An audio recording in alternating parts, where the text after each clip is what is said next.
하나님께서 우리에게 주신 이 말씀이 우리에게 큰 생명의 양식으로 또 삶의 큰 위로와 하나님의 인도하심의 축복의 나침반이 되시기를 축원합니다. 우리 주님께서요 우리에게 주신 이 갈라디아서 이 6장 4절의 첫 말씀에 보니까 어떻게 시작합니까? 각각 자기의 일을 살피라 그럽니다. 시작하는 단어가 뭐였죠? 각각이었습니다. 6장 5절 말씀에도 보니까 어떻게 시작합니까? 각각 그랬습니다. 그러니까 여러분 오늘 이 말씀은 우리 모두에게 주시는 말씀이 아니고 나에게 각각 주시는 말씀이에요. 그러니까 똑같은 말씀이 선포되는데 나는 이렇게 적용하고 너는 이렇게 적용하고 이게 다 틀린 거예요. 그러니까 각자의 형편과 처지를 성령님이 아시고 내 자신이 알잖아요. 그리고 살아가는 삶이 다 다르잖아요.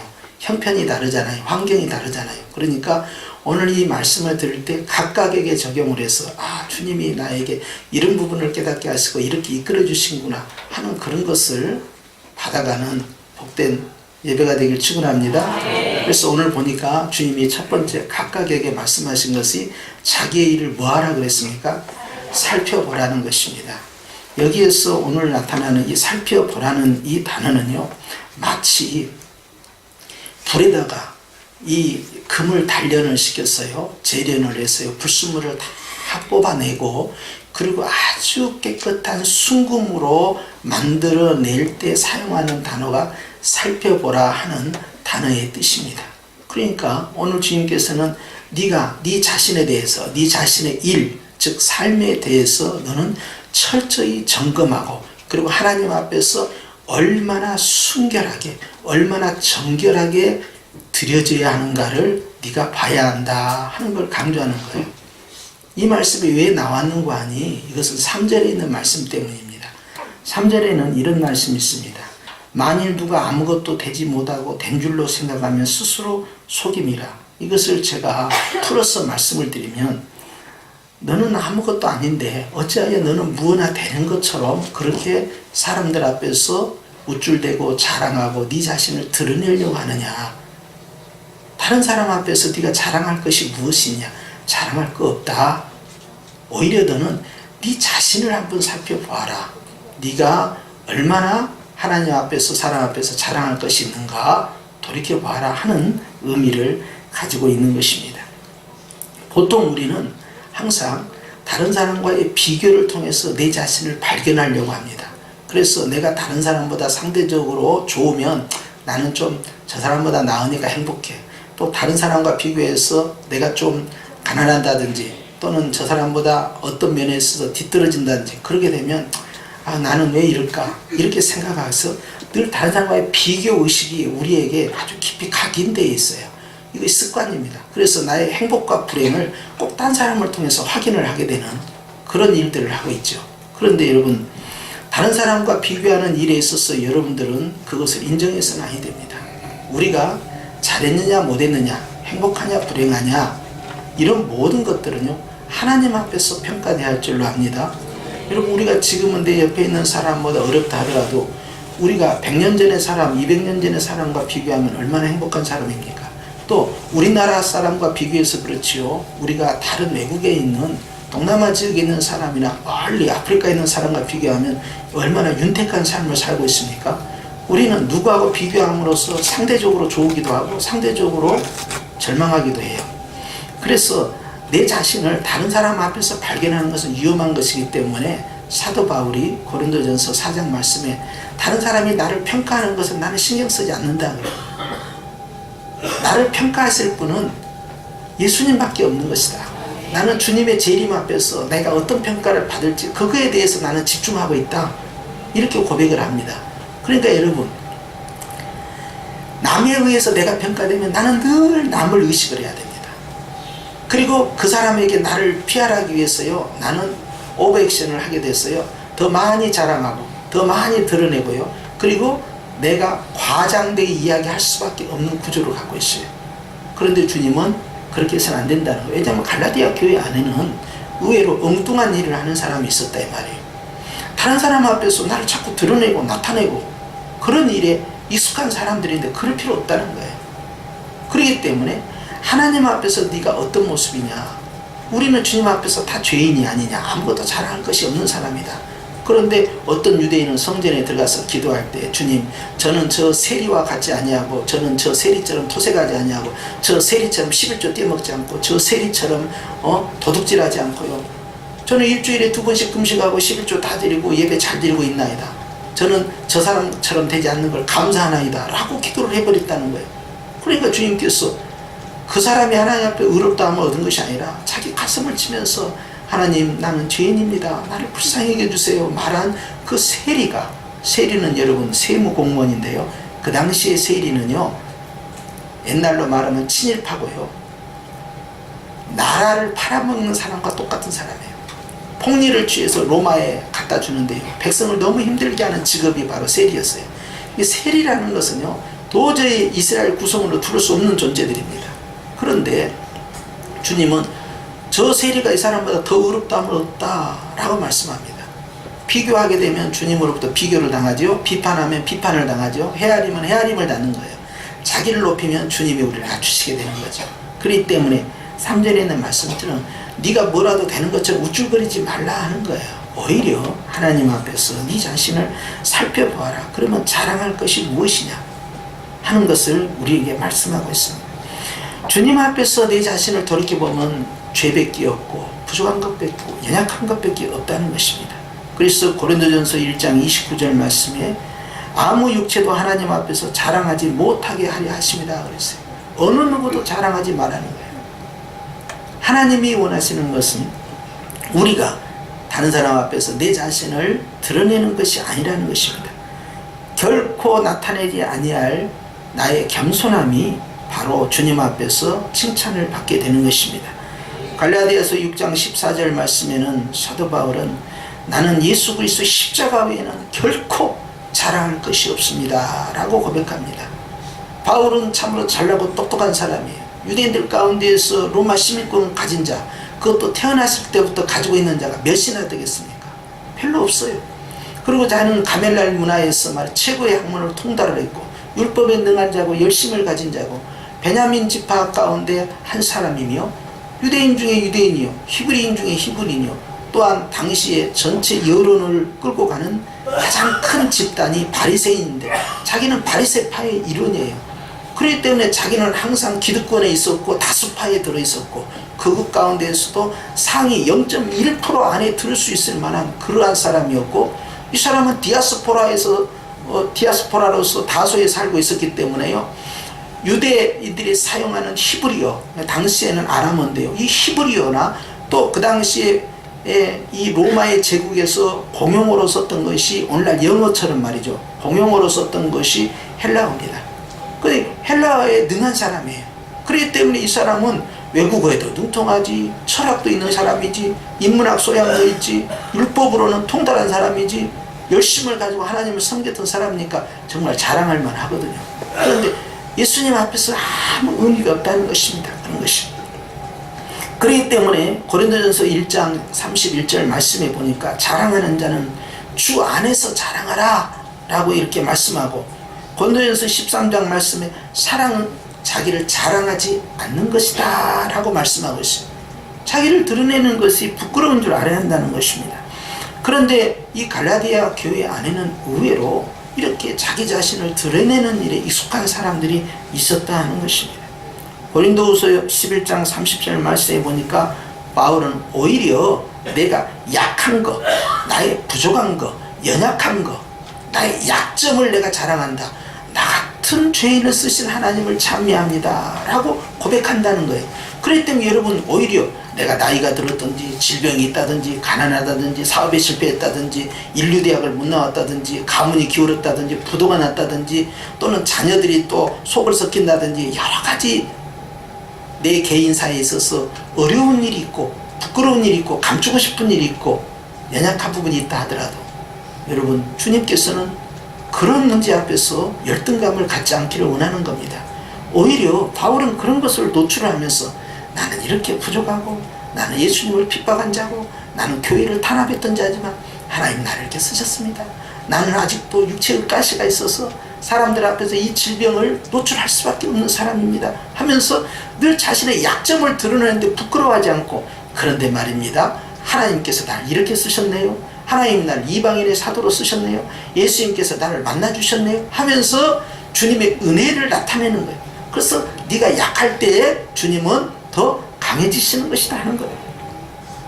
우리의 부끄러움이 하나님께 영광이 된다면 그것은 더 이상 부끄러움이 아니라는 것입니다. 나의 연약함은 오히려 하나님 앞에서 또 다른 은혜의 통로가 된다는 것을 알려주시는 것입니다. 그래서 빌립보서 3장 13절 말씀에 보니까 오직 한 일, 즉 뒤에 있는 것은 잊어버리고 앞에 있는 것을 잡으려고 푯대를 향하여 그리스도 예수 안에서 하나님이 위에서 부르신 부름의 상을 위하여 달려간다 했어요. 즉 두 가지를 하는데요. 내가 지금까지 한 일은 다 잊어버리겠다. 더 이상 내 안에 있는 추억으로 남겨놓지 않겠습니다. 기억하지 않겠습니다. 나는 이제 내가 앞으로 해야 할 앞의 것을 향하여 다른 박질하겠습니다. 아직도 내가 못한 거, 아직도 내가 부족한 거, 아직도 내가 채워야 할 거, 거기에만 집중하겠습니다. 이런 사람이. 그러니 자랑한 것이 있을까요, 없을까요? 없는 것이죠. 나는 아직도 달리고 있고, 나는 아직도 미완성된 인생을 주님 앞에서 열심히 푯대를 향하여 전진하는 사람일 뿐이지, 내가 지금까지 한 것이 무슨 의미가 있냐는 거예요. 그건 다 주님이 받으셨으니까 나는 그걸 기억하지 않고 그걸 가지고 내가 사람들 앞에서 드러낼 이유가 없다 하면서 자신의 과거의 업적이나 스펙이나 그런 이력에 대해서 자기는 신경 쓰지 않겠다 하는 것입니다.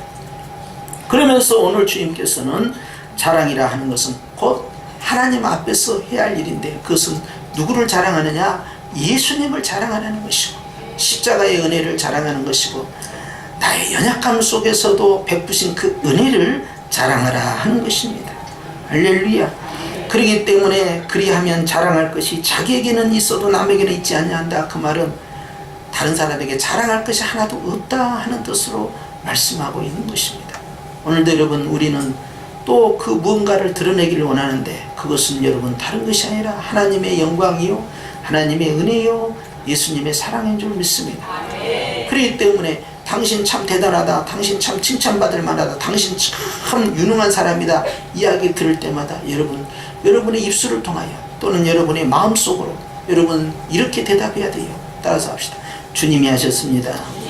주님이 수고하셨습니다. 그래서 우리는 다른 사람으로부터 칭찬을 받을 때마다 그 상급을 빼앗기지 않으려고 주님이 하셨습니다. 주님이 수고하셨거든요. 제가 한 거 아니거든요. 늘 이것이 익숙해 있으면요, 우리는 상급을 빼앗길 일이 없어요. 그런데 여러분, 이 칭찬이라는 것은요, 사단이 가져다주는 꽃다발과 같다 그랬어요. 그렇기 때문에 여러분, 사단이 우리를 넘어뜨리게 하고 패망하게 만드는 일이 있어서 칭찬이라는 도구로 쓸 때 여러분 속아 넘어가서는 아니 됩니다. 우리는 주님으로부터 칭찬을 받아야 돼요. 그렇기 때문에 여러분, 하나님 앞에서 우리 성도들은 늘 주님만을 높여드리고 주님이 하신 일 앞에 집중하면 다 끝난 다음에 하나님께서 영광을 받으시는 것입니다. 그래서 성령교회 성도들은 예수님만 자랑하고 정말 복음만을 자랑하고 주의 사랑만을 자랑하는구나. 할렐루야. 물론 사도 바울은요, 성도들을 칭찬하고 자랑을 했어요. 너희는 나의 자랑이요, 나의 면류관이요. 그것은요, 다른 사람을 칭찬한 거니까 괜찮습니다. 그런데 여러분, 나 스스로는 늘 주님만을 높여드리는 것이죠. 할렐루야. 그래서 우리 교회가 무엇보다도 주님 앞에서 늘 겸손히 주님을 나타내고 내 자신은 철저히 통제하고 관리에 들어가면서 주님 앞에 부끄러울 것이 없는 일꾼이 되시기를 주님을 축원합니다. 두 번째로는 5절입니다. 시작. 각각 자기의 짐을 질 것이다 라고 말씀하셨는데, 여러분 이 6장 2절에 보면 이런 말씀이 있어요. 너희가 짐을 서로 지라. 그리하면 그리스도의 법을 성취하라.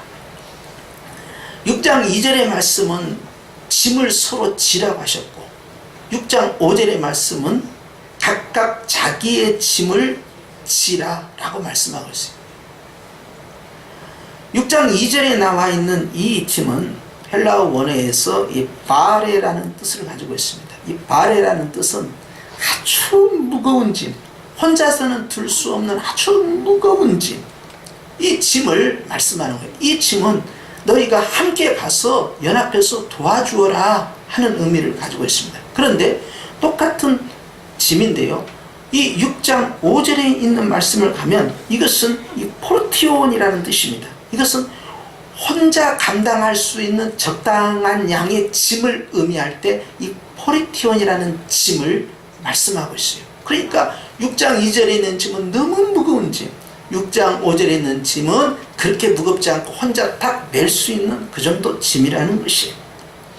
그런데 자기 혼자 감당할 수 있는 이러한 짐을 다른 사람에게 맡기지 말고 네가 지고 가거라 하는 것입니다. 이것은 구원받은 성도들이요, 예수님을 믿는다는 이유 때문에 자기 일은 불성실하게 하고 책임지지 않는 삶을 살아서는 안 된다는 거예요. 자기 각자의 짐이 있어요. 학생은 학생으로서, 성도는 성도로서, 직장인은 직장인으로서, 가장은 가장으로서, 부모는 부모로서, 자녀는 자녀로서 짐이 있어요. 이 짐을 짊어지라는 것이죠. 저는 뭣도 모르고 결혼해서 아기를 덜커덕 낳네요. 그런데 제가 깜빡한 것이 있었어요. 신학은 열심히 하면서 내가 좋은 목회자가 되겠다라고 그렇게 열심을 가졌는데 아빠 될 준비를 못했네요. 그러니까 나는 아이를 다룰 때 좀 엄격하게 다뤘어요. 그런데 지금 돌이켜 생각해 보면 참 성숙하지 못한 아빠였다. 그래서 제가 아이를 야단치는 것만 잘하지 어떻게 훈육해야 할 줄도 모르는 거예요. 꾸지람은 강하지만 어떻게 돌봐야 되는지, 양육해야 되는지를 몰랐던 거예요. 그러면서 나중에 기도하면서 많이 회개했죠. 그리고 이제 상담학을 배우고 심리학을 배우고 부모 역할 훈련에 대해서 또 경험을 하면서 이제 많이 내 자신이 바뀌어가고, 특별히 성령과의 깊은 교제를 통해서 초짜 아빠 치고는 너무나 초짜였구나, 이렇게 무식할 수가 있을까 하고 회개를 참 많이 했네요. 준비가 안 된 상황에서 책임을 지려고 하니까요, 감당할 길이 없는 거예요. 그런데 우리 주님께서는요, 네가 짊어져야 할 짐이 있다. 성실하게 해야 할, 책임져야 할 짐이 있다. 교회에서는 1년에 직분을 우리에게 하나님으로부터 받게 됐을 때 그걸 감당할 짐이 있잖아요. 직책이 있고 직분이 있어요. 가정에서도 마찬가지잖아요. 사회에서도 마찬가지잖아요. 각각의 자기 역할들이 있어요. 그런데 갈라디아 성도들 가운데 교회 다닌다고 하면서 말이죠, 성실하게 생활하지 아니하고 책임질 줄 모르고 그냥 일만 벌려놓고 말이죠, 무책임하게 하고, 도대체 자기 것을 자기 관리를 안 되는 사람이 있더라는 거예요. 다른 사람 도와주지도 않고 자기 짐은 그 사람한테 전가해버리는, 그렇게 함으로써 어떻게 성실한 성도의 삶을 살 수 있겠느냐 하는 것을 말씀하고 있는 거죠. 충분히 감당할 수 있다는 거예요. 그런데 게으르기 때문에, 무책임하기 때문에 그 일에 대해서 진행을 못하는 일이 있다는 거예요. 그래서 사도 바울은 갈라디아 성도들아, 너희는 다른 사람에 대해서는 도와주고 자기 자신에 대해서는 자기 것을 책임질 줄 알아야 된다 하는 것을 강조하는 것입니다. 마태복음 23장 2절에 보면 예수님께서 서기관과 바리새인들을 책망하는 말씀이 있는데요, 거기에 보면 그들은 무거운 짐을 묶어 사람의 어깨에 지우되 자기는 그것을 한 손가락으로도 움직이려 하지 아니한다 라고 주님이 지적하면서, 그들의 말은 지키되 그들의 행위는 본받지 말라 그랬어요. 그래서 실천되지 아니하는 신앙, 행함이 없는 신앙이 무슨 의미가 있겠느냐 하면서 그들을 책망을 하셨던 것입니다. 그렇기 때문에 오늘 주님께서는 성도들의 삶 가운데서 배운 대로 실천하고 아는 대로 실천하고, 우리가 다른 사람 보기에 야, 성형교회 성도들은 참 책임감이 강하다, 자기만 위하는 게 아니라 다른 사람 배려할 줄 알고 자기 일은 확실하게 깔끔하게 끝낼 줄 아는구나 하는 것이 교회 안에서나 교회 밖에서나 가정에서나 직장에서나 일터에서, 저 사람 왜 이렇게 성실해, 저 사람 교회 다녀, 어쩐지 성실하다 했어, 술 담배만 아는 줄 아는 게 아니라 저 사람이 자기 일은 확실히 하고 심지어는 자기도 힘들 텐데 다른 사람까지 돕네, 역시 교회 다니는 사람은 뭔가 다르긴 달라. 그런데 그런 것이 좀 부족하잖아요. 그러면 뭐 교회 다니는 사람이나 교회 안 다니는 사람이나 뭐 그것이 그건데 다른 것이 없다는 거예요. 뭔가가 달라야 되는데, 그러니까 사람들이 이제 조롱하는 거야. 교회 다니는 사람들이 저런다고 왜 그러냐고 막 그러는 거예요. 그래서 여러분 이런 것을 우리가 조심을 해야 합니다. 왜냐하면 교회 안 다니는 사람들은요, 교회 다니는 사람은 그래도 좀 착할 것이다, 좀 성실할 것이다, 정직할 것이다, 뭐 이런 기본적인 기대감이 있어요. 뭐 요즘 많이 약해졌지만, 뭐 어떤 사람은 교회 다니는 사람이 더 나쁘다고 막 이런 사람도 있지만, 그런데 그 기대감 가운데서 사도 바울이, 야 갈라디아 성도들아, 너희가 그러면 안 된다.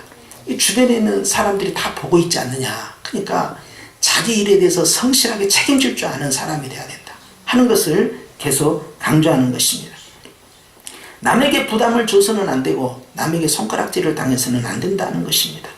그럼에도 불구하고 우리가 살다 보면 내 짐이 너무 무거울 때가 있어요. 무거운데 누가 나를 안 도와줘. 고민은 커지지, 무겁지, 물질로도 또 건강상으로도 또 생활의 삶의 여러 인간관계 속에서도 힘든 부분이 발생할 때, 아이고 누가 나를 도와줄 수 없는가.